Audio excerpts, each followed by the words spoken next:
Trans women Chandramukhi గురించి ప్రత్యేకంగా చెప్పక్కర్లేదు. ఎంతో జ్ఞానం ఉన్న ఒక పర్సన్. ఎలాంటి ప్రశ్న అడిగినా అనర్గళంగా మాట్లాడగల సత్తా ఉన్న అమ్మాయి.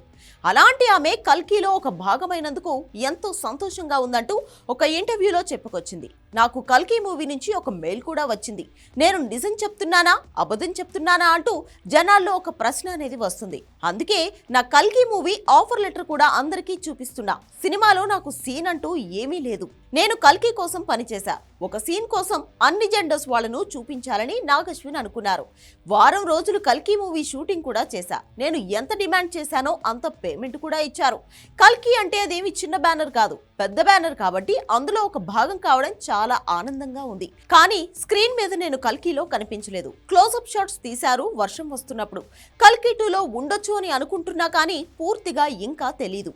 కానీ కల్కి షూటింగ్లో అందరూ కూడా మమ్మల్ని చాలా హ్యాపీగా ఎలాంటి భేదభావం లేకుండా చూసుకున్నారు అంటూ చెప్పుకొచ్చింది చంద్రముఖి. కొంతమంది ఆడపిల్ల గెటప్స్ని వృత్తిగా ఎంచుకుని డబ్బు కోసం ట్రాన్స్జెండర్గా మారుతున్నారు. ఆడపిల్ల గెటప్ వేస్తేనే ఎన్ని డబ్బులు వస్తున్నాయి. పూర్తిగా ఆడపిల్లగా మారిపోతే ఇంకా డబ్బులు సంపాదించవచ్చనే ఆశతో ట్రాన్స్జెండర్స్గా మారుతున్నారు అని కూడా చెప్పింది చంద్రముఖి.